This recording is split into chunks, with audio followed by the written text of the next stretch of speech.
오늘은 닮아서 다르게 드러난다라는 제목으로 하나님의 말씀을 조금 나눠보려고 합니다. 먼저 오늘 본문은 하나님을 본받으라 이렇게 말합니다.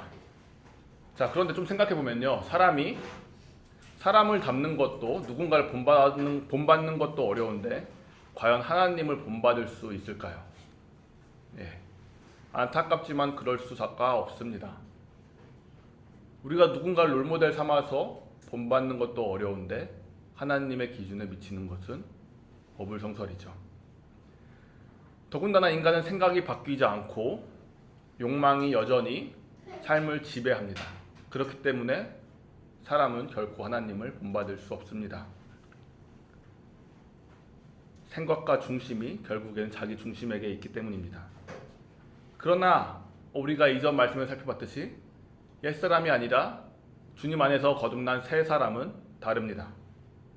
이 사람은요, 심령, 즉 그 생각의 영이 뒤바뀌었습니다. 하나님을 따라서 새롭게 창조되었다라고 합니다. 그렇게 이제 그 사람의 마음의 중심의 방향은요, 더 이상 자신을 채우기 위한 욕망이 아니라 하나님을 향하여 살아가는 존재가 되었습니다. 그래서 새 사람은 이제 하나님을 본받을 수 있습니다. 그래서 오늘 말씀에서 하나님을 본받으라 라는 말로 시작하는 겁니다. 자, 그렇다면 본받는 삶은 어떤 삶이냐? 오늘 본문을 보니까 첫 번째로 하나님을 사랑받는 자녀로서 살아가는 삶이라고 합니다. 여기서 중요한 건요, 순서예요. 하나님을 본받아서 사랑받는 자녀가 되는 게 아니라 이미 사랑을 받은 자녀이기 때문에 하나님을 본받는 겁니다. 그러니까 자녀가 아버지의 사랑을 받으면서 아버지를 닮아가듯이 성도도 하나님의 사랑을 받아서 하나님의 자녀로서 하나님을 닮아가는 겁니다. 마치 다모니가 부모님을 다 따라하는 것처럼요. 그런데 우리는 자꾸 우리도 모르게 이 순서를 뒤바꾼다라는 거죠. 이상하게 나도 모르게 하나님의 사랑을 받기 위해 무엇인가를 계속 합니다. 시도하죠. 잘못한 일이 있으면 뭔가 다른 좋은 행동을 함으로써 뭔가 이걸 만회해 보려고 하기도 합니다. 그리고 뭔가 하나님께 구할 일이 있으면 평소보다 조금 더 잘 살아보려고 합니다.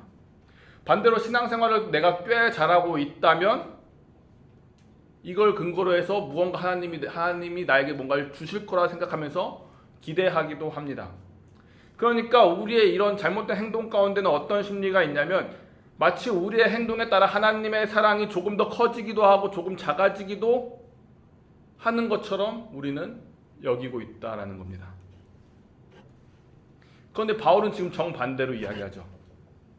성도의 삶은 하나님의 사랑을 얻어내기 위한 삶이 아니라 하나님께서 이미 주신 그 사랑에 응답하는 삶이라고요.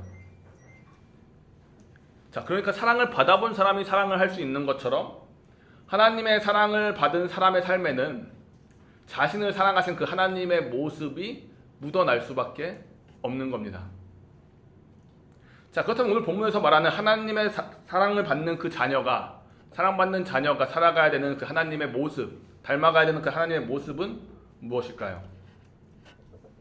바울은 그냥 막연하게 하나님을 본받으라라고 말하지 않아요. 곧바로 그 다음 절에서 그 모습을 보여주죠. 그리스도께서 너희를 사랑하신 것 같이. 그리고 어떻게 사랑하셨는지에 대해서 이야기합니다. 향기로운 제물, 희생 제물이 되셨다고. 즉 보이지 않는 하나님의 사랑이 그리스도 안에서 보여진 겁니다. 그러니까 결국 하나님을 닮는다는 것은요, 그리스도께서 우리를 사랑하신 그 사랑을 우리가 닮아가는 거예요. 그러니까 우리의 삶이 이전과는 다르다는 거죠. 이전과는 달라야 한다는 거예요. 이전에 우리의 삶은 보통 어떠냐면요, 예를 들어서 우리가 누군가와 관계를 맺을 때, 사람을 대할 때 생각해 봅시다. 우리도 모르게 나에게 도움이 되는 사람, 그 사람에게 마음이 가고요. 아니면 나에게 좀 뭔가 매력을 어필해 주는 사람, 그 사람에게 마음이 가고요. 나를 인정해 주는 사람에게 마음이 갑니다. 잘해주고 싶어요. 반대로 나에게 도움이 되지 않거나 나를 알아주지 않거나 좀 더 나아가서 심지어 제일 걸린 부분이 이거죠. 나를 불편하게 하는 사람. 이 사람에게서는 우리는 자연스럽게 마음을 거둡니다. 그래서 우리 사람을 대하는 우리 태도는요, 그 사람이 어떤 사람인지 깊게 알아가기보다는 그 사람이 대하는 태도, 그 사람이 비춰지는 모습, 그 사람이 나에게 주는 어떠한 그 무엇인가, 그거에 따라서 달라질 때가 많다라는 겁니다. 그러니까 어쩌면 우리는요, 사람들과 관계를 맺으면서도 그 관계를 통해서 나를 채우려고 하는 걸지도 모르는 겁니다. 연애도 그렇게 할 수 있는 거예요. 결혼한 후에도 부부의 관계도 그렇게 가질 수 있는 겁니다. 그런데 바울은 그 기준을 우리에게 두지 않죠. 다시 한번 얘기하지만 그리스도께서 너희를 사랑한 것 같이. 그러니까 내가 그 사람에게서 무엇을 얻을 수 있는지가 기준이 아니라 그리스도께서 나를 어떻게 사랑하셨는지가 이게 기준인 겁니다. 그리고 그리스도께서는 우리에게 무언가를 얻기 위해 사랑하신 게 아니라 오히려 자기 자신을 기꺼이 내어주셨죠. 억지로 내어주는 게 아니라, 인상 찌푸려가면서 내어주시는 것이 아니라 향기로운 제물로서 향기가 나도록 기꺼이 희생하는 제물로서 자신을 버리셨습니다. 이게 바로 그리스도께서 보여주신 삶이고 우리가 본받아야 될 하나님의 모습입니다. 그리고 바울은 바로 그 사랑 가운데서 이제 행하라 라고 말합니다. 그러니까 그리스도께서 자신을 내어주셨다면 이제 그것은 우리 마음 가운데만 머무를 수 있는 게 아니라는 겁니다. 이제 우리의 실제 삶으로 나올 수밖에 없는 거라는 거죠.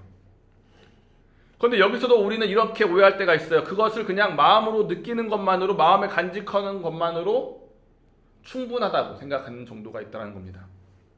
누군가를 아끼고 좋은 마음을 가지고 있고 잘 되기를 바란다면 그것만으로 충분하다고 우리도 모르게 생각하는 거죠.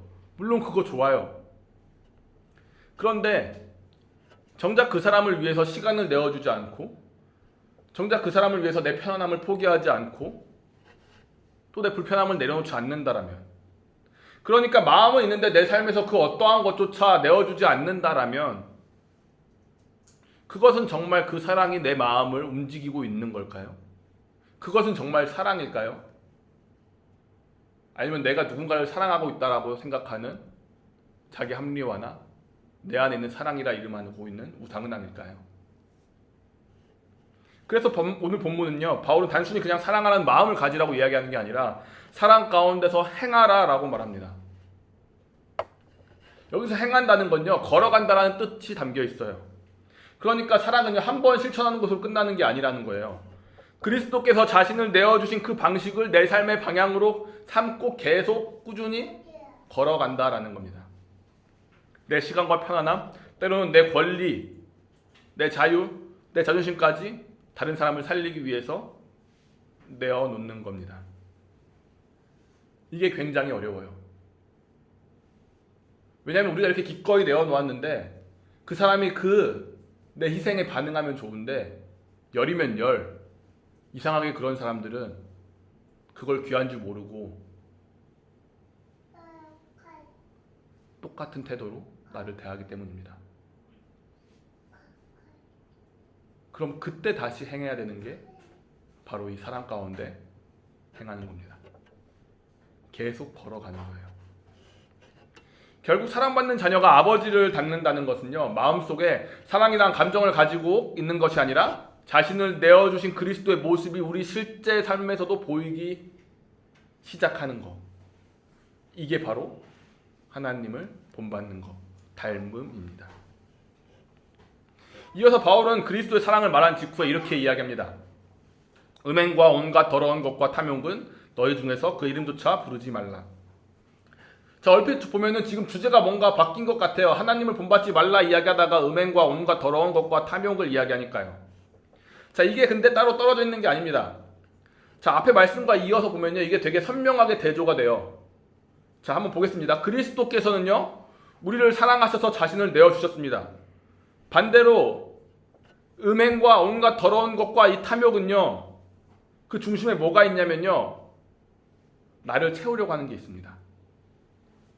그러니까 사랑은 다른 사람을 위해 내가 가진 것을 내어놓지만 탐욕은 내가 원하는 것을 얻기 위해 다른 사람을 이용하고 그 사람에게서 무엇인가를 가져오려고 합니다. 사랑은 상대방을 살리려고 하지만 탐욕은 상대를 나의 욕망의 수단으로 삼는 거죠. 나와 어울릴 만한 사람을 만나거나. 그래서 우리는 탐욕이라고 하면요, 단순히 뭐 돈이나 그냥 물건을 많이 가지고 싶어하는 마음부터 이렇게 생각하기 쉬운데요, 탐욕은 이것보다 생각보다 넓다라는 거예요. 그러니까 10계명 가운데 다른 거 다 안 할 수 있는데 결국에 탐욕에서 다 걸린다는 거예요.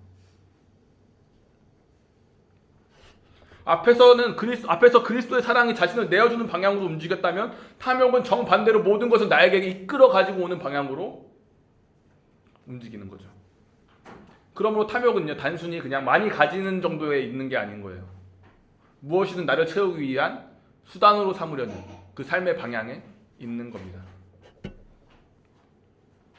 그래서 바울은요, 이렇게 얘기하죠. 너희 중에서는 그 이름조차 부르지 말라. 그냥 단순히 입 밖으로 꺼내지 말라, 이 정도가 아니에요. 성도들 가운데 그런 삶이 있다고 말할 만한 일조차 없어야 한다라는 거예요. 성도랑은 너무 말이 안 되는, 반대되는 삶이니까요. 방향 자체가 완전히 다르잖아요. 난 날 내어주는데 탐욕은 다른 걸 날 땡겨오니까요. 그러면서 바울은 그 이유에 대해서 이렇게 이야기하죠. 이는 성도에게 마땅한 반이라. 저는 우리나라에서 이 성도라는 말이 너무나도 익숙하게 사용하기 때문에 그 가치를 잃어버렸다라고 생각합니다. 그래서 예를 들어서 권사님이나 목사님이나 집사님이나 장로님에게 성도님이라고 하면 옆에서 이상하게 말려요. 장로님이시라고. 그리고 오히려 성도라고 생각하면 그냥 교회에 처음 오면, 누구나 오면은 그냥 성도라는 이름을 붙여줍니다. 그런데 바울이 말하는 성도는 다른 거예요.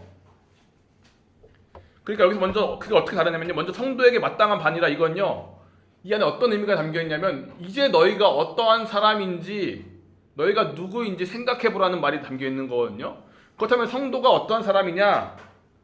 여러분이 너무나도 잘 알지만 하나님 앞에 구별된 사람입니다. 그 사람이 거룩하게 살아서 구별된 게 아니라 하나님께 속한 사람이 되었기 때문에 거룩하게 살아가는 겁니다. 그러니까 음행과 탐욕과 이건 단순히 그냥 나쁜 행동이 아니라 하나님께 속한 성도와는 완전히 구별된, 어울리지 않는 삶이라는 거예요. 그래서 바울은요, 성도에게 어울리지 않는 삶을 말하는 정도에서 끝나는 게 아니라 오히려 이제 성도에게 어울리는 말이 무엇인지를 하나 제시합니다. 그게 바로 감사하는 말을 하라는 거예요. 우리 말에서도 그 구별이 드러나야 한다고요. 정체성이. 누추함과 어리석은 말과 희롱의 말은 어울리지 않는다고요. 오히려 감사하는 말을 해라. 차이는 뭐냐면요, 탐욕은 내가 무엇인가를 나를 채우려고 하지만, 그래서 뭔가를 자랑하고 뭔가를 갖고 싶다고, 뭔가를 하고 싶다고 끊임없이 말하지만, 감사는 뭐냐면 이미 내가 받은 것을 바라보는 거죠. 무엇인가 더 있어야 만족한다고 말하는 것이 아니라 하나님께서 이미 내게 주신 것을 알고 감사하는 겁니다. 그래서 말이 달라지는 거예요. 부족한 것만 바라보면서 채우려는 언어가 아니라 이미 받은 하나님의 은혜를 누리면서 감사의 언어가 나오는 거죠.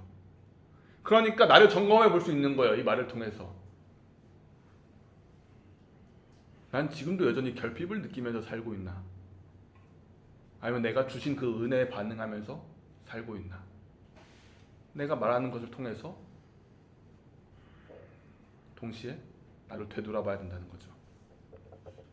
이어서 바울은요, 5절에서 탐욕하는 자를 우상숭배하는 자까지 연결해 갑니다. 자, 그렇다면 왜 탐욕이 우상숭배냐? 똑같아요. 이 탐욕 안에는 어떤 게 있어요? 무엇인가 나를 채워줄 수 있다라는 믿음이 있기 때문에 우상숭배인 거예요. 뭔가 조금 더 있으면, 원하는 걸 가지면, 사람들에게 인정받으면, 성공하면 그때는 내가 만족할 수 있다라는 믿음이 있는 거예요. 근데 우상숭배는 뭐냐? 하나님께 기대해야 될 것을 다른 거에게 기대는 게 이게 우상숭배잖아요. 이것이 나를 만족시키고 이것이 나를 행복하게 하고 이것이 나를 미래를 보장하고 안전하게 해줄 거라고 믿는 그 순간 그것이 하나님의 자리를 차지하기 시작하고 하나님은 내려오기 시작하는 겁니다. 그러니까 우상숭배 문제는요. 무엇으로 나를 채우려고 하느냐 이것과 뗄래야 뗄 수 없다는 거예요. 그런데 바울은 여기서 더 나아가서 이제 이렇게 이야기하죠. 그리스도와 하나님 나라를 이 탐욕은 우상숭배다라고 하는 말과 함께 이어서 이야기합니다. 왜 그렇게 이야기하냐? 결국 이 두 통치가 부딪히고 있기 때문에 그래요. 하나는 그리스도의 통치고요. 하나는 다른 하나는 욕망의 통치입니다. 그러니까 무엇이 나를 만족시킬 것인가를 붙들고 결정하는 순간 우리는 동시에 누군가의 다스림을 받을 것인가를 나도 모르게 선택하게 된다라고요. 탐욕이 나를 지배하게 둘 것인가 아니면 그리스도가 나를 지배하게 할 것인가. 그러니까 탐욕 우상숭배라는 건 단순히 욕심이 심각한 죄라는 얘기가 아니라 내 삶을 지금 누가 다스리고 있느냐, 너희의 하나님이 누구냐, 1계명, 2계명, 3계명과 다 관련이 있는 거죠. 그렇다면 왜 인간은 똑같은 얘기지만 왜 욕망의 통치 아래서 계속 자신을 채우려고만 할까? 그 밑바닥에는 이런 믿음이 있기 때문에 그래요. 내가 나를 채우지 않으면 망한다. 내가 붙들지 않으면 그 누구도 나를 챙겨주지 않는다. 이 세상은 서바이벌이다. 그래서 이걸 굳게 믿기 때문에 움켜쥐는 겁니다. 이 정도는 가져야 돼 라는 이 말 밑바닥에도 어떤 말이 있냐면요, 결국 이것이 없으면 나는 충분하지 않다라는 그 믿음이 이 밑바닥에 깔려 있는 거예요. 그런데 그리스도의 나라, 그리스도와 그 하나님 나라는 정반대의 믿음을 가지고 있죠. 어떤 믿음이에요? 내어주어도 망하지 않는다. 조금 손해보고 내 시간과 물질과 권리를 내주어도 그것 때문에 내 삶이 무너지지 않는다라고 믿어요. 왜냐하면 내가 가진 것이 나를 붙들고 있는 것이 아니라 하나님께서 나를 붙들고 있기 때문에 그렇죠. 그리고 명확하게 십자가가 그걸 보여주죠. 죽었는데 망하지 않고 부활하잖아요. 예수님이 그걸 몸소 지켜 보여주셨잖아요. 그게 끝이 아니다라고. 그러므로 이 내어줌과 체험의 차이는 행동의 차이이기 이전에 믿음의 차이인 겁니다. 그래서 바울은 이제 이렇게 이야기하죠. 탐욕하는 자가 그리스도와 하나님 나라에서 기업을 얻지 못한다라고 이렇게 엄중하게 경고합니다. 그러니까 지속적으로 욕망의 통치 아래 살아간다면 그리스도의 나라와 함께 갈 수 없다. 결코. 이 말입니다. 그런데 우리를 되돌아보면요, 어떠냐? 우리가 어느 날 갑자기 그냥 욕망을 따라 살겠어 이렇게 결심하는 게 아니잖아요. 그냥 우리도 모르게 어느 순간 세상의 말에 속아서 그 삶의 방식을 따라가고 있는 거잖아요. 이런 거죠. 손해보면서 살 것까지는 없잖아. 아니, 남을 도와주는 것까지는 좋은데, 덜어주는 것까지는 좋은데 굳이 나를 마이너스 시킬 필요까지는 없잖아. 아니, 내가 원하는 걸 사고 내가 원하는 걸 이뤄가는 삶이 뭐가 대체 잘못된 거야? 여러분, 이 얘기를 들었을 때 어떻습니까? 틀린 말처럼 들리지 않잖아요. 그래서 더 쉽게 속는 겁니다. 그런데 바울은 이런 우리가 너무나도 당연하게 받아들이는 이 삶에 하나님의 판단은 어떠한지를 얘기해 주죠. 이로 말미암아 하나님의 진노가 불순종의 아들들에게 임하나니. 그러니까 속지 말라라는 건요, 세상이 당연하다고 말하는 것을 하나님의 말씀 앞에서 다시금 분별하라는 겁니다. 당연한 게 당연한 게 아니라는 거예요.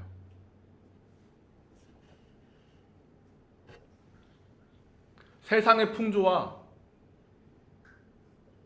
그리스도의 삶의 방식은, 그 나라의 삶의 방식은 다르다는 거예요.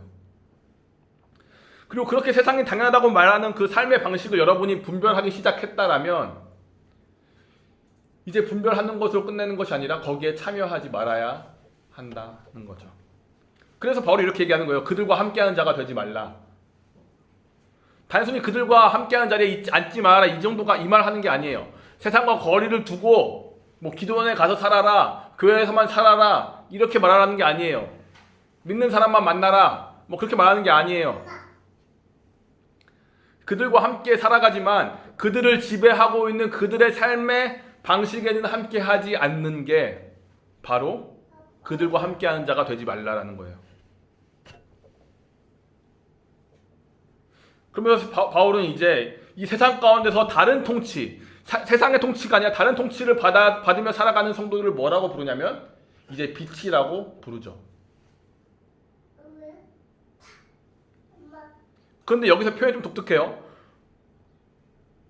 우리가 전에는 어둠 속에 있었다라고 말하는 게 아니라 어둠이었다라고 말해요. 그러니까 이건 뭐냐면요, 단순히 우리가 환경에 영향을 받아서 몇 가지 어두운 행동을 했다 이 정도가 아니라 우리의 존재와 삶 전체가 어둠에 속해 있었다라는 걸 얘기해요. 그런데 그 존재가 이제는 주 안에서 빛이 되었다라는 거예요. 그러니까 조금 밝아진 게 아니라 완전히 바뀌었다라는 거죠. 그리고 여기서 중요한 표현이 또 있죠. 너무나도 당연한 말이지만 우리가 너무나 간과하기 쉬운 거, 주 안에서라는 표현. 우리 스스로 빛이 된 게 아니라고요. 그리스도 안에서 이런 변화가 일어났다는 겁니다. 그래서 바울은 빛이 되라라고 말하는 게 아니라 빛의 자녀처럼 행하라라고 말하는 거예요. 그러니까 이게 앞에 거랑 똑같은 얘기를 맨 처음에 서론에 했던 얘기랑 변화되지 않고는 변화된 삶을 결코 살 수 없으니까. 자, 그렇다면 바울이 우리를 왜 빛이라는 그 메타포에 우리를 비유하냐면 한번 생각해 보겠습니다. 빛의 특성이 뭐예요? 빛은 어둠을 피해서 숨어 있을 수가 없어요. 어둠에 있으면 그냥 드러나게 되는 게 당연한 거예요. 빛이 있으면 드러날 수밖에 없습니다. 그게 빛의 성질이에요. 그러니까 성도는요, 어둠을 피해 숨어버리는 사람이 아니라 그 어둠 가운데 살아가면서 자신이 빛이라는 사실이 어쩔 수 없이 드러나는 사람입니다. 그러니까 빛을 숨기 위해 주어진 정체성이 아니라 나를 감추기 위해 주어진 정체성이 아니라 내가 그렇게 빛으로 드러나면 내 삶이 불편해지니까 나를 숨겨야지 그럴 수 있는 삶이 아니라 드러날 수밖에 없는, 드러나기 위해서 주어진 정체성이라는 거예요. 자, 그렇다면 빛이 된 사람에게 무엇이 드러나야 되냐? 그게 9절입니다. 빛의 열매는 모든 착함과 의로움과 진실함에 있느니라. 열매래요. 그러니까 맺혀서 드러나게 되는 거죠. 저는 여기서 이 빛을 보면서 이 생각이 들었어요. 이 빛은 어떤 광선이나 조명 이런 거에 가까운 게 아니라 자연광에 가깝구나. 조명은 무언가를 비추고 있다는 사실이 눈에 들어오잖아요. 근데 자연광은 다르잖아요. 그냥 들어오면 빛 자체보다 그 빛 때문에 다른 것들이 보이기 시작하잖아요. 이전에 우리 여기에 흰색 천을 쳤을 때처럼 그것이 찰랑찰랑 거리기 시작하면 빛이 그 사이를 뚫고 다 들어오잖아요. 그리고 이 안에 비추냅니다. 방 안에 사람의 모습이 보이고 얼굴이 보이고 사물의 색들이 드러나는 것처럼요. 성도의 빛도 이런 겁니다. 내가 얼마나 빛나는 사람인지를 보여주는 게 아닌 거예요. 내가 있는 자리에서 착함과 의로움과 진실함이 그냥 뿜어져 나오고 자연스럽게 드러나는 겁니다. 이렇게 살아갈 때 사람들은요, 놀랍게도 우리를 주목하는 것처럼 보이지만 그 사람들은요, 우리를 통해서 다른 걸 보게 돼요. 무엇을 보게 되냐면 그들과 다른 삶의 방식이 있구나. 이걸 보게 된다는 거예요.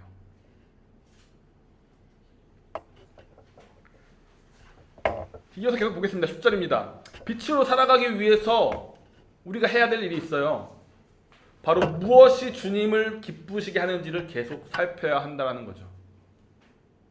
그래서 바울은 이렇게 이야기해요. 주를 기쁘시게 할 것이 무엇인가 시험해보라. 여기서 시험해보라는 건 단순히 그냥 한번 테스트해봐라 이게 아니라 시험하고 검증해서 분별해보라 라는 겁니다. 우리의 삶은 되게 간단한 게 아니에요. 이것이 죄다, 이것이 죄가 아니다 이렇게 이분법처럼 쫙 갈라서 판단할 수 있는 게 아니에요. 그래서 분별은요, 어디까지 하면 죄고 어디까지 하면 죄가 아닌가를 그 경계선을 찾아가는 그런 과정이 아니라고요. 본문이 말하는 분별은 뭐냐면 무엇이 주님을 기쁘시게 하는가를 찾아가는 거. 이게 분별이라는 거예요. 그러려면 무엇을 할 것인가를 우리가 생각하는 것이 아니라 나는 왜 이것을 하려고 하는가까지 살펴봐야 되는 거죠. 자, 우리가 겉으로 똑같은 선택을 할 수 있습니다. 근데 하나는 나의 유익을 지키기 위해 이 선택을 할 수 있고요. 다른 하나는 주님을 기쁘시게 하기 위한 선택을 할 수 있어요. 예를 들어서 저번에 지우 형제 잠깐 이야기했는데 제가 카니발을 사고 싶은 마음이 있습니다. 그 안에는 제 욕심도 있어요. 근데 그 안에는 다른 마음도 있는 게 뭐냐면 그걸 통해서 우리 안에서 많은 사람들이 함께 움직였으면 좋겠다라고 하는 그 마음도 있는 거예요. 근데 이것 가운데 내가 어떤 마음을 가지고 이걸 선택하느냐는 거예요. 동기의 문제인 거죠. 선택은 똑같은 걸 할 수 있습니다. 근데 그 동기는 완전히 다른 거죠. 하나는 탐욕의 지배에 의해서, 하나는 내어주기 위해서. 완전히 다른 겁니다. 근데 자꾸 이것을 내가 아는 성경의 지식의 잣대로 이것은 옳고 이건 옳지 않아라는 흑백 논리로 따져가려고 하면은 그때부터 헤매기 시작하는 겁니다. 이어서 바울은 한 걸음 더 나갑니다. 어둠의 일에 참여하지 않는 것을 넘어서 이렇게 이야기하죠. 도리어 책망하라. 어둠에 섞이지 않는 것으로 역할이 끝나는 게 아니라는 거죠. 적극적으로 나아가는 데까지 이야기하는 거예요. 빛이기 때문에 어둠을 드러내는 역할을 할 수밖에 없는 거예요. 그런데 이 책망하라는 말은요, 이렇게 오해해서는 안 돼요. 사람들의 어떤 죄를 발견했을 때 그걸 바로 지적하고 꾸짖으라 이런 말로 오해해서는 안 돼요. 자, 아까 그 자연광 얘기를 잠깐 다시 해봅시다. 빛이 들어오면요, 좋은 것만 보입니까? 아니에요. 더러운 것도, 이전에 어두워서 보이지 않은 것도 드러납니다. 검게 묻어있던 때도, 흠뻑 가라앉아있던 먼지도, 공중에 떠다니는 그 먼지도 다 보입니다. 어둠에 빛던 것이 빛이 비쳤기 때문에 드러나는 겁니다. 그러니까 빛은 감춰있던 실체를 드러나게 하는 거죠. 성도의 삶도 그래요. 그러니까 어둠을 책망한다는 건요, 단순히 세상을 향해 그건 틀렸어 말하는데 그치지 않는다는 거예요. 때로는 말할 필요성이 있습니다. 순간순간 그 사람과의 관계와 어떤 상황들을 고려하고 그 사람이 내 대화를 받아들일 수 있는가를 생각하면서 이것을 지혜롭게 조심스럽게 말해야겠죠. 내가 너를 불쾌하게 하려고 하는 것이 아니다. 그 의도를 충분히 보여주면서 그 사람이 그걸 받아들일 수 있도록 말해야겠죠. 그것이 되지 않는다면 그건 폭력이겠죠. 그런데 동시에 말뿐만 아니라 우리의 삶을 통해서도 무엇이 어둠인지를 드러내는 거죠. 모두가 채우는 것이 당연하다고 여기는 곳에서 나 자신을 내어주는 겁니다. 모두가 자기 유익을 생각하는 곳에서 다른 사람의 설리는 선택을 하는 겁니다. 적자 생존의 그곳에서 내가 살기 위해 아둥바둥 하는 것이 아니라 누구를 살려주기 위해서 밑에서 받쳐주는 겁니다. 그러면 그때 어떤 일이 일어나냐면 사람들이 질문을 던져요. 저 사람 뭐지? 저렇게 살아도 되는 건가? 그러면서 자신의 삶을 돌아보게 되는 거죠. 내가 정말 움켜줘야만 살아갈 수 있는 건가? 그러니까 빛으로 살아가는 그 삶 자체가 어둠을 진실이라고 믿었던 사람들로 하여금 그 삶이 얼마나 어리석은 삶이고 얼마나 괴로운 삶인지를 깨닫게 해주고 그 사람의 삶을 통해서 저런 삶이 망하지 않는구나, 놀랍게도 나도 저런 삶을 살고 싶다 갈망하게끔 만드는 겁니다. 그래서 이 바울의 이야기는요, 어둠을 폭로하는 것으로 끝나지 않는 거예요. 14절에 이렇게 이야기하죠. 잠자는 자여 깨어서 죽은 자들 가운데서 일어나라. 그리스도께서 너에게 비추시리라. 그러니까 이 말씀은 두 가지 의미가 있어요. 먼저 첫 번째로 이미 주 안에서 빛이 된 성도들을 깨우는 말씀이에요. 그러니까 영적으로 잠든 자들, 나도 모르게 어둠의 방식, 그 탐욕의 방식에 익숙해진 삶을 살아간 그 자들을 깨워주는 말씀입니다. 일어나라. 빛의 자녀답게 살아라. 그러니까 우리는 이 말씀을 통해서 우리 자신을 살펴봐야 되는 거예요.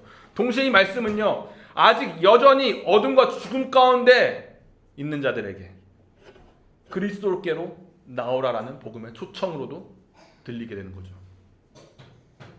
지금까지 자신을 채우며 살 수 있다는 방식으로 하나님 없이 살아왔다면 이제 그 어둠과 죽음에서 일어나서 그 속인 말에 더 이상 속지 말고 이런 그리스도의 방식이 있고 이것이 진짜 우리에게 참된 생명을 주고 이것이 망하지 않는 길이니 그리스도께로 나오라. 이 초청의 메시지가 이 가운데 함께 있는 겁니다. 그리고 마지막에 이렇게 이야기하죠. 그리스도께서 너에게 비추시리라. 빛의 근원이 누구인지를 얘기해 주는 겁니다. 바울은요, 앞에서도 우리를 그냥 빛이라 얘기하지 않고 주 안에서 빛이라고 했습니다. 그러니까 우리는 스스로 빛을 만들어내는 게 아니라 그리스도 안에서 빛이 되었고 그리스도의 빛을 받아서 살아가는 거죠.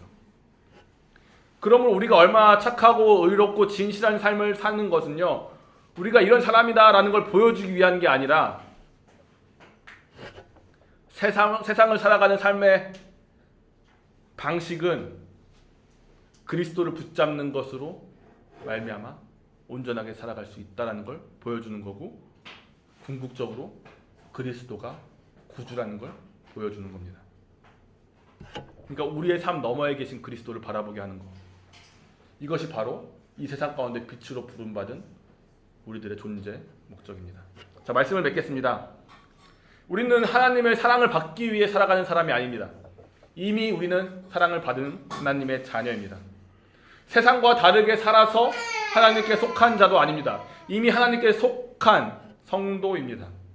그리고 어둠 속에서 어떻게든 빛이 되어보려고 애쓰는 사람도 아닙니다. 이미 주 안에서 빛이 된 사람입니다. 그러니까 우리는 이미 사랑받는 자녀고 이미 하나님께 속한 성도고 이미 빛이 된 자녀입니다. 그러므로 여러분, 다시는 자신을 채우는 그 삶으로 돌아가지 마시기 바랍니다. 세상이 다 당연하다고 말한다고 할지라도 거기에 이제는 속지 마시기 바랍니다. 우리는 그리스도의 통치를 받는 사람입니다. 그러므로 내가 붙드는 것이 나를 살리는 것이 아니라 내어 주어도 나는 망하지 않는다라는 그 믿음을 가지고 기꺼이 내어주는 그 그리스도의 방식의 삶을 살아내는 여러분 되시길 주님의 이름으로 축복합니다. 우리 함께 찬양하겠습니다.